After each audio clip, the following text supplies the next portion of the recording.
Welcome to the Farming on Purpose podcast, a podcast for farmers and ranchers ready to shift for a stronger future.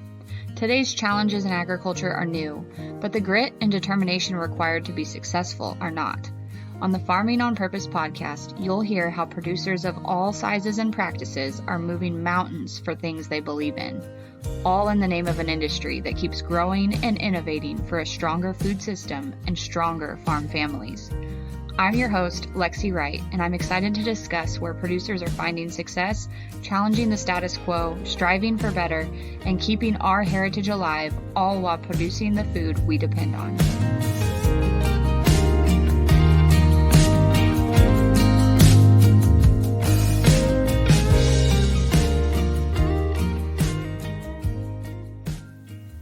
Welcome back to Farming on Purpose. Today, I have Kendel Hofer with me. Kendel, I've been watching her videos on TikTok for quite a while now and have enjoyed them for a long time. You do a very fun thing called Question of the Day in your videos, and I love the topics that you bring up and the answers that you get on those. So I hope you keep doing those for a long time. I learned so much from folks in the comments there. But Kendel is a third generation on her family ranch. Her grandma and grandpa bought the ranch after her grandpa came home from World War II. And her dad took over the ranch from her grandpa and doubled the size. So I want to learn more about how that happened. And then Kendel and her husband purchased the ranch from her dad after he had some health problems. And she's had some experience in a feedlot, equine dentistry, and then also has worked in the oil field. Kendel and her husband have two boys, Caston and Cannon, and they are growing up on the ranch, which I know you are very proud of. I think we have a lot in common when it comes to kind of our story of how we've come to ranching and some of the things that drive us too. And then you guys also raise and train barrel horses. So much to dive into here. Why don't you fill in the gaps for us about how you got from what you were doing before to where you're at now and what you guys are doing on your operation today? I guess where to start. So I kind of start from when I got out of high school. I tried college and honestly, it wasn't my thing. And I just was always good with my hands. I'm dyslexic. So working in the office was not something I even wanted to even give a shot at. So I worked at a feedlot and I loved it. It was just a small feedlot in central North Dakota. And it was fun. I learned a lot there. And then I actually applied for a job in Texas in a feedlot and I got accepted and the motor blew up in my pickup. So I was in a dilemma there. So I ended up staying home because I couldn't go. I went to school for equine dentistry, which is really one of my passions. And obviously starting a new business, it's hard to make money right off the bat. So I went and worked in the oil field. And like I said, I didn't work in the office. So I went and got my CDL and I worked in the oil field with guys. And that's where I met my husband. And then we got a house and got married and all that stuff and lived out there for a while and then ended up coming home to the ranch. And I think we come out here when Caston was probably 2. So we've probably been out here for 13 years with the kids now and just kind of helped dad and jumped in where he needed us. And you don't notice it, but it's like a boiling pot of water. You end up doing more and more and more as your family gets older. And pretty soon we were doing quite a bit. And then when dad's heart acted up, that's when it just stopped on his side. And they had to deal with that. And Leroy and I pretty much dove in and really took it over for him. And COVID hit and we were going to buy the ranch from him. And I was really scared to take the loan out with COVID. And my dad just called me and goes, take out what you can. Because I didn't want to lose the ranch. Didn't want to say, yeah, we'll take this. But then COVID's here and we'd lose the ranch. So that was really scary. But we took out a loan we thought we could manage. And then my dad really helped us to make it work. So I guess that's kind of it in a nitty gritty with a bow kind of story. Yeah. I was tickled to hear your husband's name is Leroy. I also have Leroy's in my family, and we are always told that we pronounce it strange, but you pronounced it exactly the same way. So I was like, finally, someone else who has the same. I would have never known I was pronouncing it wrong, honestly. I did get told by a gentleman that my husband is the only white Leroy he knows. Yeah. That's kind of cute. I was like, well, I didn't know that either. Well, I have my grandpa, my uncle, and then one of my son's middle names is all Leroy. Oh, that's cute. So tell me a little bit more about kind of what drove you guys to come back. You came back and started helping out and kind of had a slow transition. Like you said, kind of a pot of boiling water. What was that like and what drove you to come back? Well, we were on a small place with horses. My horses get me in trouble. We were on a small place and Leroy and I kind of got into breeding horses just really low key. And then that kind of actually started working for us and it got bigger and we needed to find more land. So we're up in Wilson, North Dakota. And at that time, it was booming up here big time.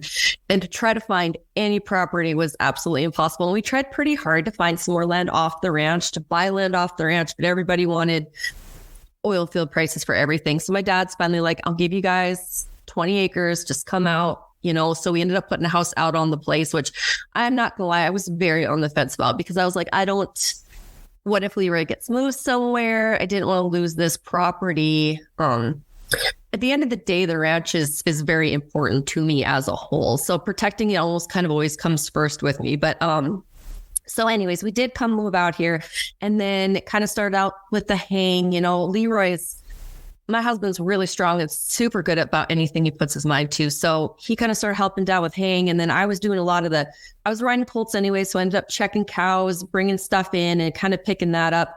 And then letting my dad kind of do more of the stuff. He was more comfortable. My dad is 70. And I think, so he would come out when he was in his 60s and my dad is still super besides his heart, and his heart's doing pretty good. He's very healthy and strong. So my dad's been really independent. So it's not like we really dove in and did a lot, but dad would be like, hey, what about this? Or what about that? And then he's like, maybe you guys should get some cows, which the first lot of cows we bought was like the stupidest thing we ever did because we bought cows really high. And the cow market was high. We just saw rainbows and butterflies and that really bit us in the butt really fast. So then once we got those cows, we dove in even more. And then it was the year 2020 COVID. Dad was just having a hard time and he just got cold and tired and they finally went in and they found out his heart, he's got an arrhythmic thing where his heart doesn't beat right and he just wasn't handling it and it was kind of scary at first. So I just dove in and calving and I swear it was the worst weather ever. And Leroy was on days on and I think for 4 days I was calving by myself pretty much and it was cold. So I've just grabbed the calf, bring it home, put it in my barn where it was heated, put the cow in, get the calf some colostrum, and then run the calf back out after a couple of hours. But I think on the 4th day, I hit my head on a panel and I just sat down in the middle of the calving pen and cried. And I'm like, what am I doing? This is so stupid. And, but I just remember my dad kind of coming out over and over again and checking and helping. And it was funny too, because when we were kids, if you ever got caught kind of like being lazy or napping, like that was not stuff you did. Like you vanished is what you did as a kid. Like I remember my dad coming home and he walked in the house. He's like, you need to take a nap. I'll pick up this check for you. And I was like, go check the cows. And I was like, oh my gosh, I must be like a walking zombie. So then it got better and we just kind of started going. And my dad is still super involved with the ranch. He's always got great ideas. And that was another thing I had to learn too, because when we really dove in and took it over, you've got to remember to listen to your parents, even though you want to be like, I've got new, better ideas. But some of the points dad had that I wish I would have stuck with, I didn't, but other ones I did. And then the transition into regenerative scared the heck out of my dad. Like that was really hard for him because when I told him what I wanted to do with the rotational grazing, because at first we didn't do small cells. I just moved the cows every day to a different pasture. And our pastures are like 160 acres. And he was convinced I'd have the ranch grazed off by June. And we started moving along and that was during the drought. So that was the first year of the drought. So we were still grazing long into fall when our neighbors were gone. We did have some grass stockpiles when winter did hit, and what little snow we did get, it stayed, and our cows still looked decent. So when a lot of people were selling out, we were still holding on. And by the end of the drought, we were actually able to add cows on.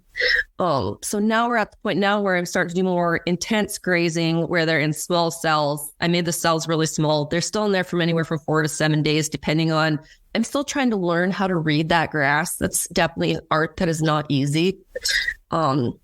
So I guess that's kind of where we're at now. And we've just been adding on to the cows. My dad was amazing and gave us the herd. And what we've been doing is if something's dry, we sell it under dad's name, but we keep whatever calves we have. So dad still has an income, and then we're able to build our herd. If my dad wouldn't have done that, I don't think we could have pulled any of this off.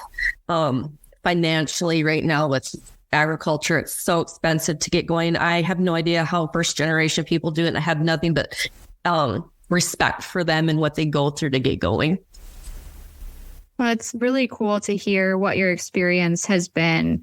When you guys started doing the rotational grazing, were you pushed to that because of the drought, or was that something you'd been interested in before? I went to actually a friend of mine, a gal that she runs her family ranch too. She asked me to go to a grazing school with her, and I was like, sure, because she didn't want to be the only gal there. So I went with, and pretty much what really got me going in it is, so everybody wants to increase the size of their property, right?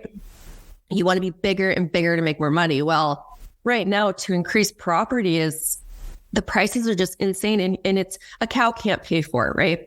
So when I heard him say, if you take your grass and you rotational graze it, you can double your stocking rates. And I was like, man, I could double the use of my ranch. I could still use my same property, have all my same payments, but run twice as many cows on there. It was kind of a no-brainer for us. Like that was the easiest way for us to grow. And I figured at the end, if I got to the amount I could, like, I want to hit 200 head. And I figure when I get to that amount, I should be able to go ahead and invest in a little bit more property. I mean, it's going to be like at a snail's pace. But my end goal for this ranch is if both my boys want to come back, that they actually could live off of it and their wives could stay on the ranch and everybody could work on the ranch. And that might be some pretty big goals, but that's my end goal. I hope I make it there. You know, right now it's like this year was another tough year. I'm like, we're never going to get it, or we're never going to get ahead. But we do get ahead slowly. It's just so... Sometimes it's hard to see those little improvements you're making when it kind of feels like the roof is collapsing in on you. For sure. And it's so seasonal too. I feel like I always get a little bit more cautious this time of year. And then it feels really good, you know, when you get to April, May and oh, things are going well again. But that's really, really cool to hear that that is your goal, to be able to set them up well for that. I feel like that mentality is something that a lot of folks in our generation are approaching differently than the ones that came before us, of how do we set them up for the future, not just how do we get by for now. And I just am so anxious to hear and see how the stories play out in real time. I think we're all here for the long game. So it's something, like you said, it's inch by inch every year, kind of crawling forward with those things. Yeah, I think people have to have a lot of determination to even like, it's not a quick, you know, as people, we like instant gratification. And this is definitely not instant gratification, which I think makes it even harder. But you're right, come spring, it feels like everything's going to be okay. You know, this time of year, you're right, it's terrible. Like all the bills are due. You got to sell calves. Are they going to make weight? Like, are they as big as they were last year? Maybe they're not, or the market's going to hold. And then, you know, you get through that and spring comes and you got baby calves on the ground. The world's just perfect again. But maybe real life hits harder right now. Right. It is. It's interesting how it's different for everybody too. We are fall calvers, so we keep the calves through the winter. But it makes total sense why you guys don't there with the brutally cold winters. So we're selling calves in April, May, and it's like, oh, this is great. Things are going well. But yeah, this selling time scares the tar out of me. I think it's like the most stressful time of my life. And then we just weaned a couple days ago and we won't sell till February. So like, I'm trying not to I just hover around them calves right now. And I'm sure they're getting to the point where they don't even acknowledge me anymore. Cause they're like, it's so annoying. Like, you're back again. I don't know if I could feel like I could protect them if I'm out there or what, and then I constantly watch sales, and I don't know if that's a good thing either, because I think it makes me more paranoid. Yeah, just waiting to see if the market's going to turn or crazy. Well, one of the things that you mentioned earlier in the discussion was how your dad has been super involved still and has lots of great advice and experience to share with you. When did he take over the ranch? What kind of decisions did he make to be able to double it in size? My dad, okay, so I don't know the whole full story. So my dad, my oldest uncle was supposed to take over the ranch, and my dad owned a radiator shop in Williston when he got back from college. And then my uncle and my grandpa had something happened, and grandpa ended up calling my dad in, and my dad ended up just kind of stepping in and trying to help. And then at that point, he's kind of the only one that stuck around, I think. And, again, I think my grandpa helped my dad quite a bit. Like, my grandpa never had my dad buy anything from him. It was inherited. So grandpa made it so dad could increase the size of the ranch. Because I do think Grandpa Meering's intentions at the end was for the ranch to stick around and for it to be something. So he made it really possible for my dad. And now my dad, gosh, in the 80s and 90s, we were pretty broke up here. There was not a lot of money floating around this country. So my dad bartended at night, and then he worked the ranch all day. And I remember as a little girl, I was like, oh my gosh, dad is always so crabby. He's always so terrible. And now as an adult, I'm like, oh my gosh, dad must have been so tired. Like, how could you work that hard? But by him working that hard, he was able to add land on and buy land. And it's really crazy because when he talks about the interest rates they had back then, I don't know how he was able to buy that land and make it grow, but he did. And I do think my grandpa still kind of helped along the way. My grandpa made a couple great decisions in his life. He was a pilot, so he flew people around. So that's what he did in World War II. And then he had a guy tell him to buy some minerals, and he kind of bought minerals all over, and he was making a little money off that in the 80s. And I think that kind of helped. But I think grandpa did kind of help dad too that way. But also dad, like, I don't want to put all the credit to my grandpa. My dad also worked his tail off, and he made some pretty good decisions as far as like when land became available, my dad bought it. Like, maybe a little bit drastically and not maybe penciling. Well, my cat just knocked my broom down. Penciling it out as good as he maybe should have. He's just like, this is available. Because our ranch is one big full piece, and there's not a lot of ranches like that around here anymore. So they might have been like kind of dove into the fire type deals, but I think at the end they were good decisions. That might have been a little bit scary to make at the time. It's crazy to think what things were like with those interest rates then, but it sounds like both your dad and your grandpa were kind of ahead of their time in looking ahead, knowing that, we have to help the next generation to get started or it's just not going to happen.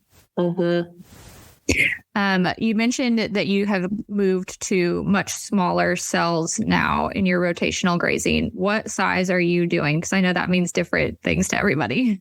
Okay, so like, I know if you watch some of those guys, they could tell you the exact acreage, and they got phones and apps. I'm not that person because I am not that detail orientated, and it begins to be too much to me. So our pastures are 160 acres. So I kind of eyeballed my pastures, and the first cell I made, ended up having 7 cells in that. So whatever 160 divided by 7 is about my cell size. So in 160 acre pasture, I was able to stay in there for 6 weeks, where before I was only in there for a week. And they really do like clean everything up. So, what I didn't take into account is when I got to the next pasture, my calves were just about 2 months old. I never thought about the calves starting to eat the grass. So then my cells became too small. Like, I drove out. I remember I moved them into the next cell, and I think it would have been beginning of June. And I drove out there, and it looked like a carpet. I was like, oh my God, I just killed all my grass. I destroyed everything. I think it had only been like 3 days. So I hurry up and moved them. And then I had to learn, like, okay, I've got to make these bigger. And then you have to actually go walk and look at some of your grass, because some spots are very, very thick and some are patchy. So I'd love to give you like a super like black and white answer, but I just can't, because it changes. And then if the rain doesn't come, that changes completely everything. Like, I seen these guys go back and they're able to go regraze their cells. I couldn't have done that this year. I did not get any rain where I had any grass coming back. Like, it was green and it was growing, and I had new like shoots coming up where I had rotational graze, but I couldn't hit it again. But at the same time, I had half the ranch I didn't graze this year. So I had to hurry up at the end of August, and I just moved cows around really fast to get some animal impact because I'd been making mistakes where, well, I'll just wait for it to go dormant. I'll throw them out there and let them hit it for like 6 weeks. And that was the wrong decision because the grass needs the impact of the animals while it's alive. So that's something I found out too, that I was making mistakes on, that I'm next spring making plans to go really hit those pastures harder now and leave the stuff I'd grazed last year. And I might not even get to it, but that's kind of how you can, if I had a bigger herd of cows, I could have moved them through faster and I could have hit everything. But then, like I said, if it wouldn't have rained, would I have been able to come back? So that's kind of the scary part too. And I think I've been doing this for about 4 years now. And this is the first year I did it with more intense grazing. So I guess until I really dive in and get to it where I hit the whole ranch, I'll never know if it can handle that or not. It's a learning thing. Like I could read all the books, I listen to all the podcasts, and I think I know what I'm doing. And then when I get out there, I'm just kind of scrambling around and trying to like figure it out. It's still so unique to every situation, like your land and like you said, how much water you get and how dry the year is. But yes, I think the biggest thing, at least that I hear that we think about when we think about rotational grazing and how it might work for us is access to water, of course, and then what it looks like labor-wise to be able to make those moves. Was that a big adjustment for you guys? I was really scared to start the hot wire. It's usually just me. I think my husband's only helped us put it up twice, but like he works in the oil field, and when he's at home, that's a job I don't even want him to do because there's other jobs that he can do better than I can. And I really want him to go do that for me. But it was a little intimidating. So I didn't buy anything cheap. Like I had saved money from our calves to invest in good posts, the right wire, the right electric boxes. I didn't cut corners because I knew it was just me and the kids. It was not that bad. It's actually pretty simple. I think it takes me and the boys about an hour to put fence up, and that's with a 15-year-old and a 10-year-old. So, as you can imagine, my little guy might be running down the hill chasing something. You got to call him back and be like, hey, you're supposed to be like walking posts out for your brother. So it wasn't as bad as I thought it was. It wasn't as intimidating as I thought it was. I did run into problems with my hot wire not staying hot. I had to figure out ground rods better. I really thought the solar box was the way to go, and I did buy a good one. Well, what I assumed is good, but listen to some of the guys on TikTok and stuff. They're like, there's better boxes you can get. My solar box didn't last. So the cheaper box with the batteries ended up being a better option for us. As far as water goes, that got harder before because the first place I had him in, there's kind of a stream that runs through there. So I could just do long, straight runs. Well, the last place I was on, I had one big dam. And I knew I didn't want the cows in the dam because they would get out and go around that wire. So I had to kind of figure out how to wire off. And it had a neck in it. And I wired that off with hot wire. And then I had to make pie shapes for those cattle. And the pie shapes are quite a bit harder to build. I don't know why. I ended up making them quite too small. And I think it's just because I feel like I'm way far out there at the end. And the other problem I ran into that was where the cattle are going to drink. They do drink it down so much, even if it's on a bigger dam with that neck, it gets sticky in there. So I did have a couple times where I thought I had some cows stuck in there. I mean, they got out, and then the water wasn't as clean. And as you know, when your water's not clean, your calves aren't gaining as good and your cows aren't holding weight. So more infrastructure of water would benefit us quite a bit. And we're working on that. It's definitely a process. For sure. Yeah, I think everything, you learn something new each season. And I'm sure when you're making big changes like that, it's like amplified. Yeah, it's a bit intimidating. But I mean, if you keep an open mind about it and you stay positive and you look at if you don't dwell on stuff that's falling apart and you look at the stuff that's working and you're like, hey, this is going the right direction, it makes it quite a bit easier. I'm so glad you could join us today. You can support the mission of the Farming on Purpose podcast and be part of the tribe dedicated to building ag legacies at farmingonpurpose.com/shop. You'll find apparel, office supplies, stickers, planners, and more, all inspired by the people living out ag legacies every day. I saw on one of your recent videos, you were thinking about doing bale grazing this winter. Did you guys decide what you're doing there?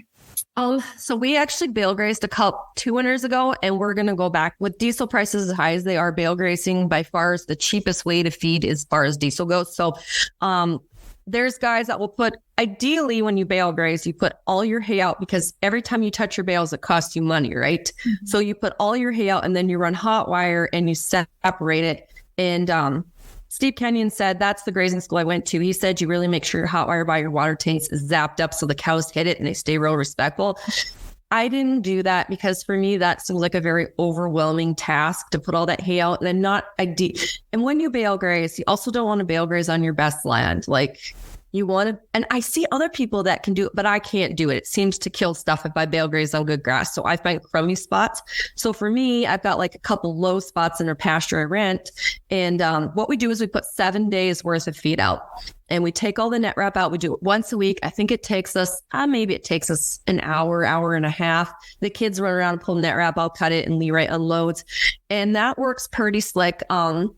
A couple of things I noticed with that. The first year, it's hard on old cows because the young cows will push them off.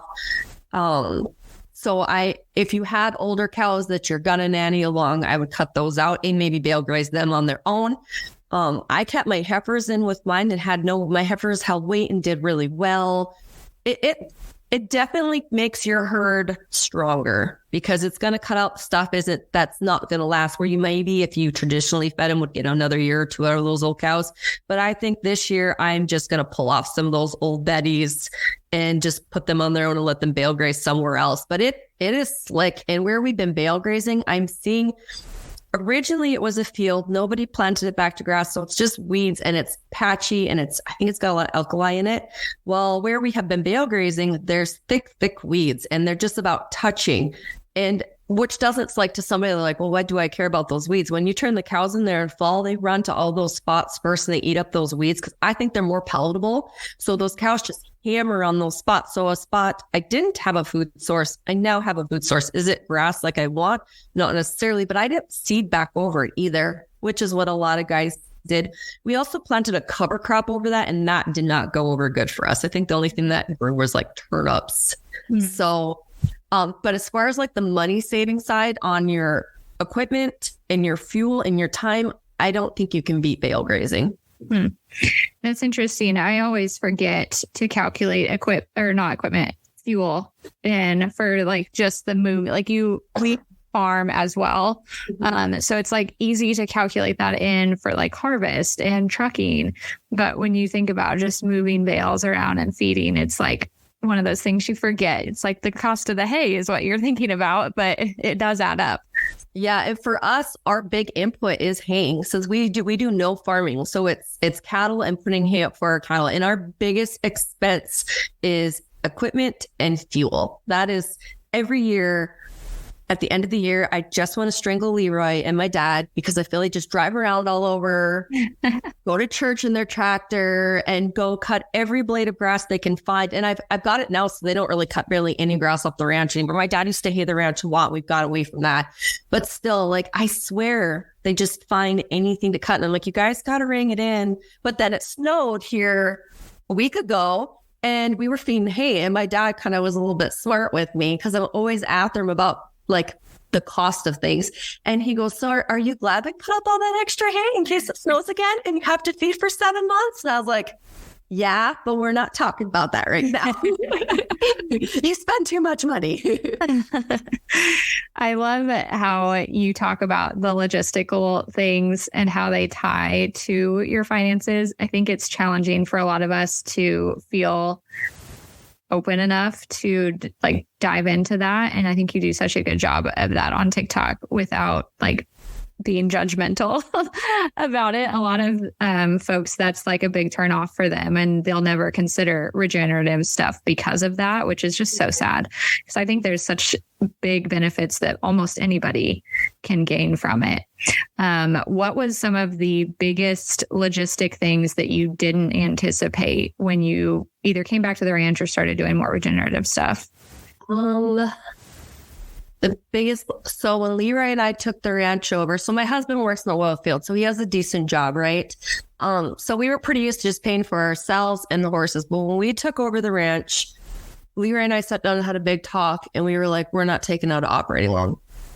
I didn't want to owe the bank. I didn't want to have to sell my calves and owe the bank, and then what was ever left survive off of. And then if I didn't take out another operating loan, that was the scariest and the hardest. And for the first 2 years, Leroy and I financed the ranch, and we were lucky enough to do that. And I understand a lot of people can't do that, and we were lucky enough to do that. That was the hardest because we cut down on a lot of stuff we had at home. You know, when you work a lot, like the ranch is a lot of work. So we're out here working, we're busting our butts, we're tired, we're crabby, and then you're not getting paid for it, and you're paying to do it. And that was for me real hard, and really for my husband, bless his heart. That man puts up with a lot of stuff I come up with. So he was a champ, and he just hunkered down with me, and we did it. And I think that was hard. But then all of a sudden, last year, the ranch paid for itself.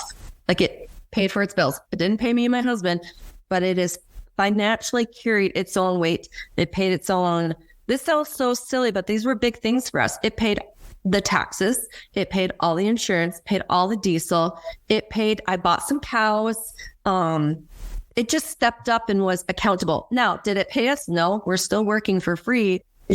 But like, I feel we're on the right path where it will eventually, there might be a little bit of extra money, be like, here, good job. You're getting paid to work instead of just working to own a piece of land and some cows. And I really don't want it to be that way. I don't want to be that person that goes, well, if you want a ranch, you have to have a job to ranch. I want to have a ranch that pays us to be out here busting our butts and freezing and sweating. And that's how it should be. Nobody should have to ranch or farm for free. It's too much dang work for that. Mm-hmm. That's so encouraging to hear that you guys were able to do that without an operating loan, and then see the benefit after 2 years. I think a lot of folks want to go that direction, and it's just really scary to approach it from that direction. So that's a great success story.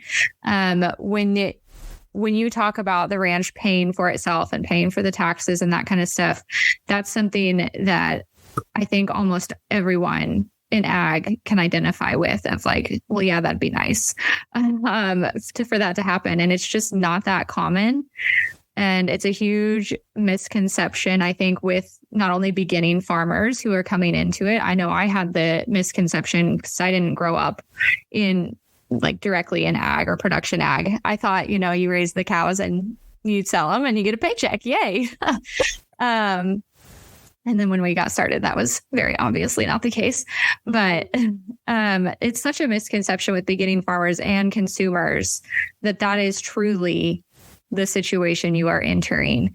Did you know that it was going to be like that when you guys got started, or kind of did your dad talk to you about the finance side of things? I will tell you, be really honest with you. When I was like 19 or 20 years old, I remember looking at my stepmom and being like, I never want a ranch because I don't want to be poor. Like, I knew how little we had growing up. Like I said, we got lucky where the oil field picked up. So I don't think my younger sister saw it as much as I did, but I knew there wasn't a lot there. And I never saw the ranches making money. And I don't know if it's just because we had so little and we worked so hard. And I remember seeing like my stepmom is 100 pounds soaking wet. And I can remember her out lifting things and carrying things around and doing all this stuff. And I'm like, she's so tiny, but she's so, and she, same thing, going to work at night. So I think I just knew from watching my parents. Mm-hmm. And it's one of those things that almost everybody that is not doing it with the goal of being productive and being like having it as a full-time job at some point is 100% self-sustainable. Like you mentioned, hopefully your kids get to see. Mm-hmm. Everybody kind of approaches it as a side hustle. Mm-hmm. And that just is such an interesting thing to me about the ranching culture and how we treat it and how we accept it in society. It's like, I know what do we do to change it? Like, I don't know, but it's just so shocking. Like, people that are not involved in this would think we're absolutely crazy if they knew the full story. It's a terrible business. I mean, if you brought your business books to somebody and be like, buy my business, they look at you and be like, you're out of your mind. That's a money pit. I don't want nothing to do with that, And it's sad. It shouldn't be that way, but it is. And I think the culture is like, well, you're doing it to hand down a legacy and things like that, which I understand that's so important. And you have to have that passion, because if you don't, you're not going to want to keep doing it. But we have to find a way to not only hand down a legacy, but hand down something for our kids to actually live off of. If that's really truly what my son wants to do, or my boys want to do, I want to make it so that's truly what they can do, and they can be happy doing it. And their wives, if they choose to be out here, could be doing it too. And they don't have to worry about their wife has to work in town, because all the women that work in town, they're still coming home and helping on the ranch or the farm. I mean, so everybody's working their tails off. There's got to be a way to pull it off, and that's more dug into that regenerative stuff. And they're the ones that really, really talk about finances and what's this costing you and what are you putting into this. And I think that listening to more of those guys really made me open my eyes up and be like, I've got to watch this. See, even buying mineral for the cows, like before I would throw mineral to the cows. And now I'm like, okay, do you need it? What's a cheaper option for right now to get you by? Or what can we feed that might? I would love farm fat cows. But to be really honest with you, if I have to have my cows farm fat, they're not working for me.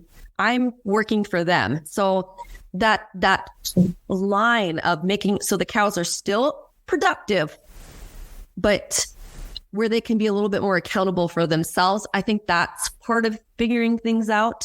And I'm still I feel like I'm on a roller coaster with that. Like I feel at first our cows were beautiful.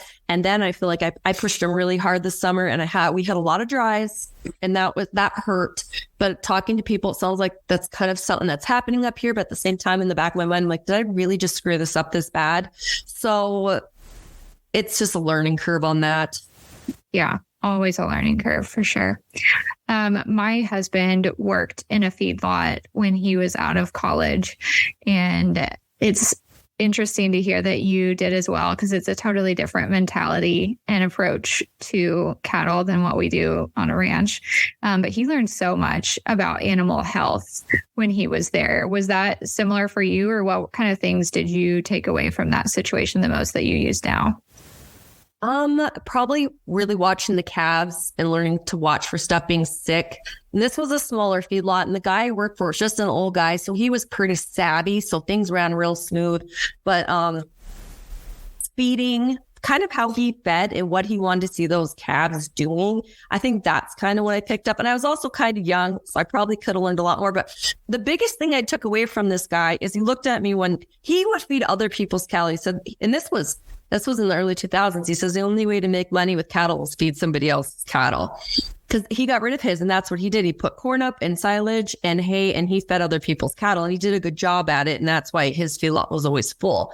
But he looked at me one day and he's like, you cannot have a loan on your land and on your cattle. If you do that, you will never make any money on cattle. And that really, really stuck with us. Like, I really wanted to buy some heifers the other day, and my husband is like, we don't have the dry sold. You need to wait. I'm like, I could call Sean, our baker. And he's like, no, we're not calling Sean. You know better. And then like when the excitement and adrenaline wears off, I'm like, yeah, you're right. I probably don't need to buy them right now. I'll be able to find it right now with cattle prices. And I know this drives a lot of guys nuts that talk to me. I'd love to go buy the big, fancy, expensive heifers. I just can't. The ranch can't afford it. So I kind of got to find the deals that I feel will stick around. And I know I bought some cows last year. When I brought them home, my husband, I was not impressed. They were thin, but I got them fed up. And I think out of all of them, only one didn't stick with and one didn't breed up. So I also think like I'm going off a track of the feedlot thing. I just realized I kind of went on a gadget. But that's another thing with the cows is I think and there's guys that do this. It's maybe something would be nice to learn is how you can sit in that sales barn, figure out what's a good cow for a good price that you can make money on. Because we all know it's not that lot of 40 beautiful big black cows. They're going to go high, and somebody's going to fill their truck up and bring them home and smile when they unload them. But my bank's not going to smile at the end of the year when I have this big payment and they produce this much and I might have this many dries. Then the numbers just don't add up. And I love them. I want them, but it just at the end of the day isn't financial or not financial feasible, you know? Mm-hmm. You guys think about that when you go to market your calves or any that you're selling, do you do any kind of thought process behind that of what you want them to look like so that they're the most attractive to buyers, or what's that look like for you guys? Yep. So I kind of figured that out. I started going to the sales barn and watching calves sell, which honestly, if you're selling calves, even if you're selling them like out in the pasture, I do think you should go sit in that sales barn because you'll kind of see what these buyers want. Calves that come in the sales barn, even if they're little, but if they're shiny, so they like a black calf that almost looks blue, or buckskins that have golden hair, those will always sell higher because they're healthy. So, and match lots. If you can bring a match, even if it's 20 calves and you can bring 20 steers and they're about the same size and all the same color, they're going to give you a little bit more money for them. No horns, anything with horns, everything needs to be castrated. That's and granted, that's a goal of mine, and it's still a goal of mine, is to have a matched lot of calves where I could haul in. And what I really love to see in the sales barn is the big ranchers. This isn't me, but they'll have just calves roll through 100 head of the same size steers. Those are the sale toppers every freaking time. And those calves, even if they don't look quite as shiny as the pen of 20, but they still look good, those will always outsell everybody else's calves. So that's one thing I don't understand, kind of listening to some people when they're like, some of the people are like, well, we just leave our bull out. You're not putting a matched set of calves together. So then if you have a calf that's born in April, and then you have one that's born in July, that July calf is going to cost you a lot of money. You might have been better off just getting rid of that cow and either putting something else there, or just not having her and not having to feed her and trying to bring a matched set of calves. And we used to do a long breed, I think 90, I don't even remember. We didn't pull the bulls till fall. Well, we do 60 days. So if I don't have cows bred within 60 days, they're gone. Because after that point, I'm losing money. After the first month, that second month, you're starting to lose money because those calves just aren't as big as the others. So I really, really think you need to really focus on matched calves, healthy calves, and you don't want them fat going into that ring. I watched some calves sell last year that stunk, because they've been on feed so hard. Yeah. And they come in, they reeked. They didn't bring as much as the pen before, and they were bigger because they're going to have that shrink. So yeah, it's cool to bring a calf you got all fed up, but those buyers don't want it because they're going to lose that, and they just bought weight they're losing. So I think like we brought in some green calves last year and they sold really well. Like they were some of the better selling calves at the sale. I think that's kind of my goal. And I could be wrong. There might be people listening to this to be like, no, that's not right. But from what I've seen and kind of where I'm headed, that's where I feel is a good path for us. That sounds very similar to kind of our approach. I think those bigger, or not even bigger, but just those matching size groups, it's one of those things that it's like when you get to that economy of scale where you have enough calves that you can pair them into groups, if you do have that bigger window, is really nice when you get to that point too. It's always nice to hear just your thoughts or people's thoughts on the marketing piece too, because we focus so much on the front end, on the production, on what we're putting into them. But there's just as much opportunity, I think, on the marketing end when you go to sell them too. So it's one of those things you can't forget. Mm-hmm. We haven't talked very much about the horses that you guys do. I want to make sure we touch on that. You don't talk about it a whole lot online, but I know it's an important part of what you guys do. So do you want to share about that? Yeah. So Leroy and I, the horses are definitely both our passions. My husband will joke around and be like, how many horses do you have? But he loves them as much as I do. We've been raising and breeding horses since we first got married. Our wedding present was a breeding from a stud. And so it's been 17 years, and we've grown but the horses are the same way. It's a business. So we've grown a business of raising and selling barrel horses, and we've got a pretty good name for ourselves, and with they're straight run and bred horses, but we ranch them and they're really user friendly. And we went to school to do a bunch of repo stuff, so we're more independent, and the horses are pretty fun. The kids really like them. I don't see my oldest sticking with them. He'll ride with me, but He's not. And then we do pretty much all the training on the place. We'll send him off for about 60 days or 90 days, and then we get him back. And then after that, they go through our barrel training program. They work on the ranch. And then a lot of the people, our horses actually end up going to high school rodeo kids. This is where our biggest marketing group is if they stay through the program, but we'll sell a lot throughout. So we'll sell weanlings, yearlings, 2-year-olds. But if they stay and they make it till after their maturity year, usually high school kids pick them up. And I think that's because of one, they're very broke.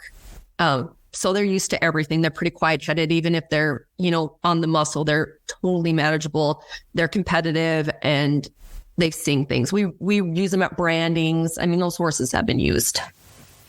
And that's so nice if you're doing high school rodeo, you can get a horse that is diverse enough that you can use it outside of the arena as well, because that gets so expensive so fast for those kids doing high school rodeo if they got to have that many different horses for their different events and then also just to use at home. That's nice that they're diverse. We'll have to keep that in mind. I've got 2 girls, so well, there you go. See what they're interested in. They're pretty little still, but that's always something I think about a lot too, how the kids grow up and what opportunities we have to present them with to kind of fall in love with the lifestyle that we fell in love with or completely turn them away from it. Is that something that you guys think about much or have had to deal with so far? So yes, that's a big thing we talk about. My oldest son wants to be a pilot. He wants to fly around the world. He's just always, since he was a baby, sounds silly, but you could leave him with his grandma for a week and he didn't care if I left him.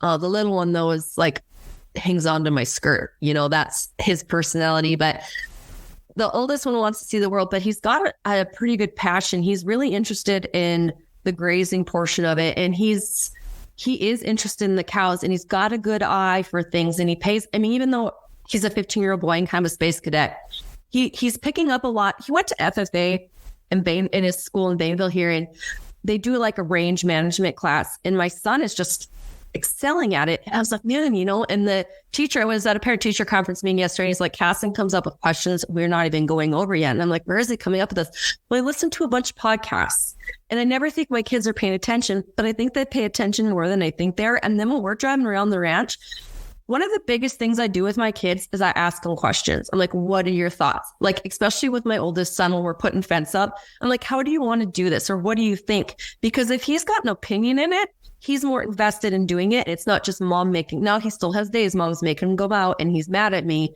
But if he is invested in it, he's interested in it. And that seems to drive him quite a bit more. The little one, he's only 10, but he's always just kind of have a love for the animals. He likes to ride. He enjoys the cows. He likes sitting there. You could tell he just likes being around, where my oldest is, his head's up in the clouds. But I try not to make it, and my kids work, right? And my husband and I, we talked about this because we worked pretty hard at kids. Anybody that grew up in agriculture works hard as a kid. And so what we did a little bit different is my oldest son is old enough to get a job last year. So we paid him to work on the ranch. So he clocked his hours and he got paid. And we decided to do that again. So he's invested, right? So he just doesn't feel like he's a slave. And it was funny because he was going out fixing fence and it was terrible. Like, it was so bad. And I even told Leroy, I'm like, this is horrible. And Leroy goes, you know what, Kendel? Let it be. When the cows break it, he'll fix it again. And that next time he's like, man, I already fixed this. So he's going to find a way to fix it better. And so that's what we did with him. And you could really see him step up. We do want the kids to work off the ranch, though. I think they need to work with other people. I don't want him just sitting here only working with mom and dad, because obviously I'm his mom and I'm going to baby him. So he needs to go work with other men and realize that it's not he works, but it's not as easy as working with mom and dad. And both the boys, like, if they do want to come back to the ranch, they need to go to school for something. I don't necessarily need my kids to go to college, but even in tech school, I need them to leave the ranch and go live life a little bit, and then they can come back. But they're not going to get out of high school and stay here and start ranching with mom and dad. That's just not something we're going to do. They need to go live life and decide if they want to come back. So my biggest fear is they're going to stay here. And when they're in their mid-30s, they're going to look at each other and be like, we never left. What's out there in the world? And I don't ever want them to feel like they're missing out. So I do think that, there's a chance they might not come back.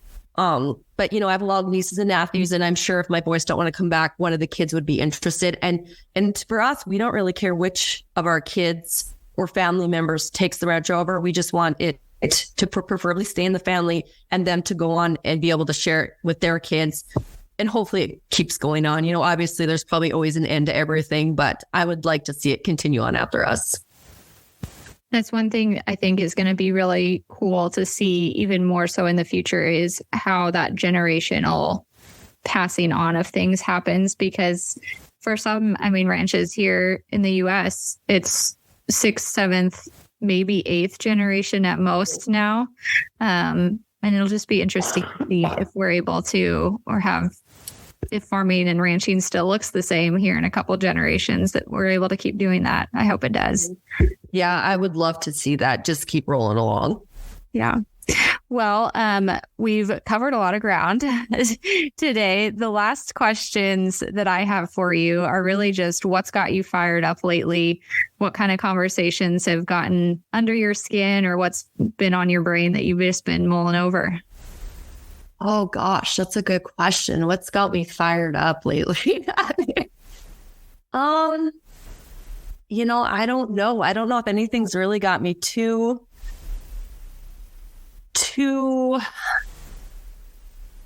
yeah, I don't know, to be really honest. The dry cow thing we had, I think that's very much on my mind. I don't know if it's ranch orientated, like with us personally, if that's kind of what you're wondering. That's got me frustrated. Taxes honestly gets me really frustrated because I feel like for us, every time we do something, my mindset is that's a calf. That's a calf. The cost of things right now, that's no, like the cattle market, I feel is kind of where it needs to be. But everything else, like I made a question of the day the other day about what's your biggest cost we weren't expecting. And everybody's saying fuel and equipment. I should not have to go to John Deere and spend $500 on an itsy bits part. Like that kind of there ticks me off, but it's the inflation. Yeah, that's the only thing that I don't know. I don't get too fired up too often. When I do, it's pretty good. But right now I don't got anything that's got you off the hook. Nothing lately. Well, that's good. That's good. I'm sure to not have anything getting too under your skin, but I agree. The inflation is insane. I don't know how some folks are going to keep going at this rate for very long. Yeah. Got to give at some point. I don't know what it's going to be. It might be a little scary when it happens, but something's got to give. Yes. Well, thank you so much for being here today, Kendel. If folks want to learn more, see your questions of the day, or follow up with you after today's episode, where can they find you at? So I have a TikTok account. It's ND Ranch Life, and I do questions of the day on there. And it's really the whole point of my question of the day is so people could actually talk about things. I kind of felt like for a while everybody was just kind of arguing, and I wanted to say, I hate using the word safe space, but a safe space where everybody could just express their opinion. And what I love about it is I barely ever get fighting in the comments. Everybody says what they have to say, and there'll be some really good runoffs if people start talking on there. So question of the day is great. And if anybody ever wants me to put a question up there, uncomfortable asking, shoot me a message. I do it a lot. And then we have our barrel horse page. That's www.knlbarrelhorses. I need to really update that, but that's kind of our horse side of things. And, and that's another thing. If anybody's kind of looking for horses or have questions on barrel horses, I'd be more than happy to answer any of those. But I would say that's probably the two best ways to get a hold of us. Awesome. I didn't know you did the posting questions on others' behalf. That's really neat. Good way to get folks to answers that they want. Yeah, I think sometimes it's so funny because I think sometimes question of the day, people think I'm a raving idiot, which is fine. But I'll have people message me and they just aren't quite, people are judgmental. And I think also with me being a woman, it's easier for people to come and answer those questions where like, for a man to ask those questions, I feel like he might get judged a little harder than me. So I think people are like, oh, she's just a silly girl. We'll answer her question. And I've got a lot of friends. I've made so many friends on TikTok that I value their opinions that I ask them questions on. So it's such a great spot for information. So if anybody has a question and you are uncomfortable, I am 100% okay with asking the question. I did one the other day about embryos. That was not my question. That was another guy's. And I was like, I don't know how I was really worried about that question. Like, nobody's going to answer this. And there were so many great answers and comments on them. Like, this was an amazing question. And I learned so much off of that question. So, and I love learning things. And I think there's so much information out there in people's minds that just don't get an opportunity to get shared. So more questions, the better. Yeah, I loved that embryo one that you did. That was very interesting because it's something I hadn't thought about either.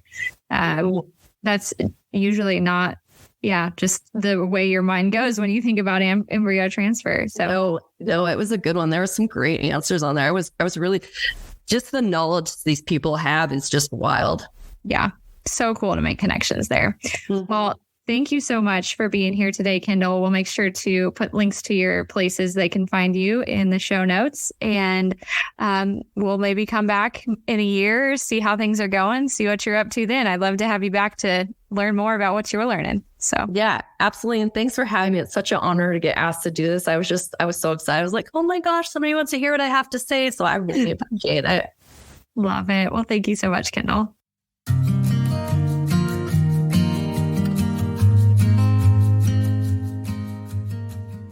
If you've enjoyed spending time with us today, please take a moment to review the podcast on Apple Podcasts or join the conversation on social media.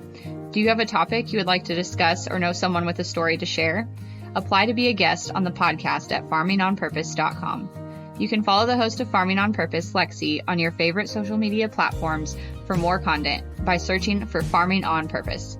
And remember, if you look around your table and aren't inspired by the people there, it's time to find a new seat.